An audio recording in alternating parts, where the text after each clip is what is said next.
سلامات كمين لكم دحندكم أنا دحاني እግዚአብሔር ይመስገን ዩቱብ ቻናሌ ሰብስክራይብ ጌርኩም ተተባብዑኒ ካብ ልቢ እንዳመስገንኩ ንእሽተይ ጥፈፈ ኢለ ሓቂ ብስራሕ ምክንያት እዩ እምበኣር ከስ ለማዓንቲ ሒዘዮ ዝመፀኹ ብዛዕባ እዛ ሓፍትና መዳማ ምስ ሰብኣያ ደቂሳ ፀኒዐ ምስ ሰብኣይ መዳም ደቂሳ ፀኒሓታስ ከም ዘይኮን ጌራ ቀቲላታ ገለ ዝብል ብዙሕ ሰብ ሓሰት እዩ ብዙሕ ሰብ ንመፈመሲ ኢሎም እዮም ብዙሕ ሰብ ከምኡ ብዙሓት ደቂ ኣንስትዮስ ከምኡ ክብላ ይርአ ኣብ ኮመንት ማለት እዩና ሕጂ እቲ ተግባር ሓቂ እዩ እቲ ማለት ኣነ እውን ከምኡ ኣሚነ ነይረ መጀመርያ ከምዚ መፈመሲ ኢለን እየ ነምፅአንኦ ከምዚ መበል ኢለን እየ ነምፅአንኦ ገለ ኢለ ግን ውይ ዘይምርኣይ ይሕይሽ ማለት ዝተወሰንካም ሰባት እኳ ሪኢኹሞ እንዲኹም እቲ ቪድዮ ግን ዘይረኣኹሞ ኣትን ሓሴን እየን መፈመሲ እየን ትብላ ዘለኽን أبي ما فهمت تزخون يلا بقى ما أبي اسم ما فهمت خوينو تزاري منسكم إلنس أجندة خوينو تزترف إلس تمني مالتي أنا تخبل دلي مجمرة قد مخلو نحنا نزعد زمت أنا سراحني يكر أعرب سي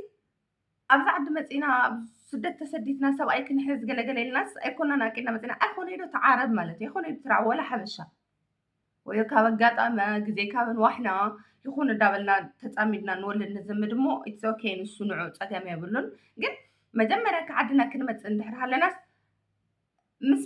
ኣይኮኒ ምስ ተዓረብስ ወላ ምስ ሓበሻስ ሓዳር ክንገብር ኢና ኢልና ይኹን ናይ መፂና ዘምፀአና ስራሕን እዩ ሕጂ መብዛሕትኡ ግዜ ኣፍቱ ዘምፀአና ዘይኮነ ሰብቲ ዘየምፀአና ኢና ንርከብ ማለት እዩ ንምንታይ نلبسنا ندحر زي حالنا لا نسدرانا نحلى يلا ما تحج إذا قول عس سدرلوا أدولتها مالت مجمرة خجمر كجمر مقتل بزح عينة مقتل كم زول ليري يعني بزح عينة مقتل مالت همزي ستة بيلو بحنتك زي زغط لك ويتو كسة بيلو زغط لك إذا جنتي إذا عينتك قطعت لك جنتي يزولان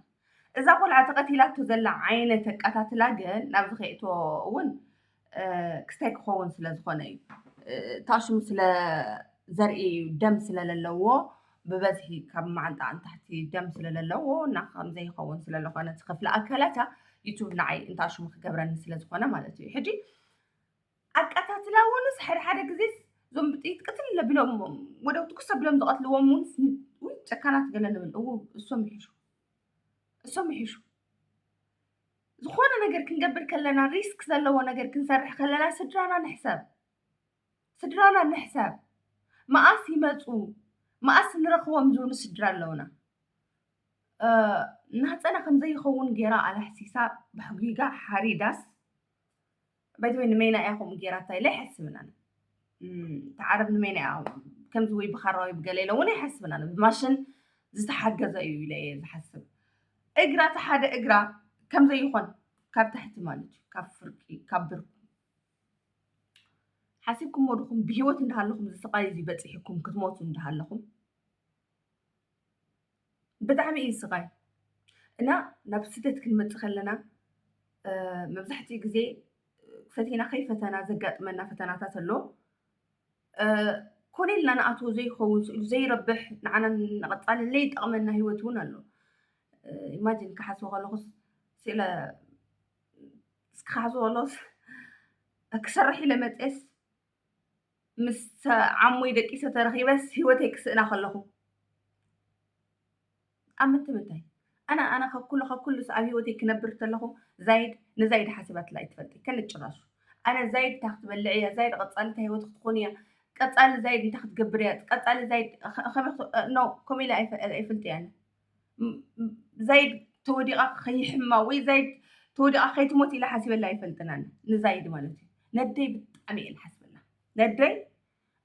ኣነ ኣደይ ብሂወት እንዳሃለየት ናይተይ ናይ ውላዳ ዝኾነ ዓይነት ነገር ክትሰምዕ ኣይደልያን መጀመርያ ቅድሚያ ማለት እዩ ቅድሚያ ዕንቅፋት ወቂዕኒ ደመይ ክትርአኒ ይደለና ዕንቅፋት እየ ዝብለኩም ዝምስ ኣብ ዘይመፀኒ ስራሕ ኣትየ እሞ ምቕታል ገለ መለ ግደፍዎ ዕንቅፋት ወቂዕንስ ደመይ ክትርአኒ ይደሊ ነደይ أنا بهيوت ندا أدي بهيوت እንዳለሁት ናተይ ስቃይ ክትርኢ ኣይደልያን ሰው ከምኡ ኢለ ስለ ዝሓስብ ከምኡ ስለ ዝኣመንኩ ነብሰይ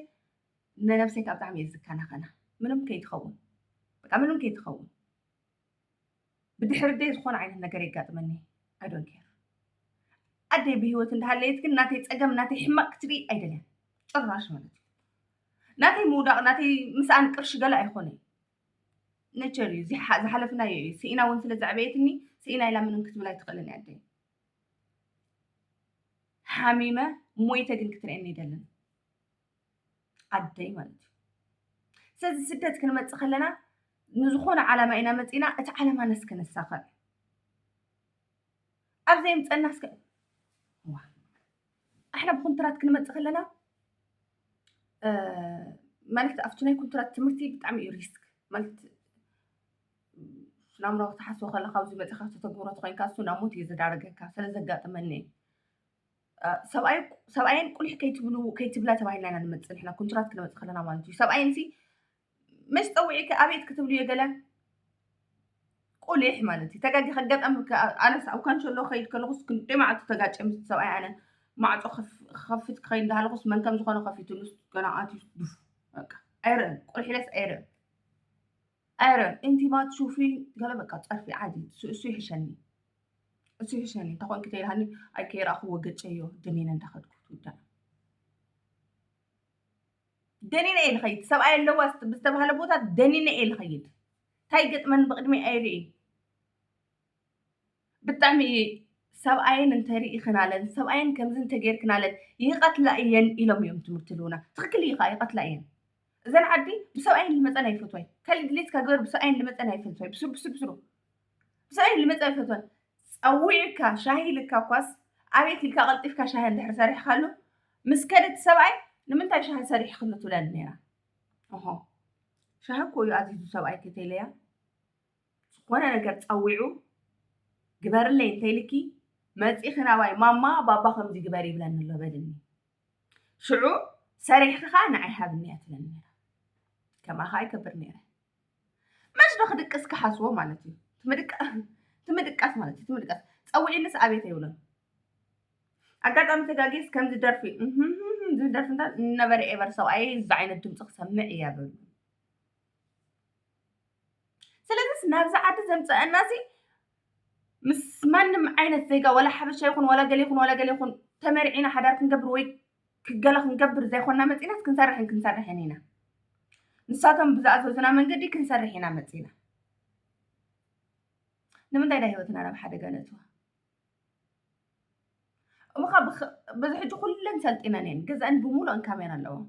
እቲ ሓደ ግዜ ንምንታይ ናብ ካብ ክሽነ ዘይትወፅእ ንሓደ መዓልቲ ቪድዮ ክሰርሐልኩም እየ ንምንታይ ከም ዝኾነ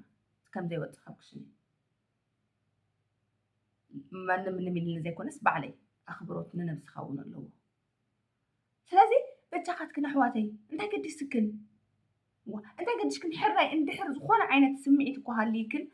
ድሌት ናይ ወዲ እንድሕር ሃልይክን ወማዓት ሓበሳ ድንእውን ዝድውሉ ወኺደን ድነዎም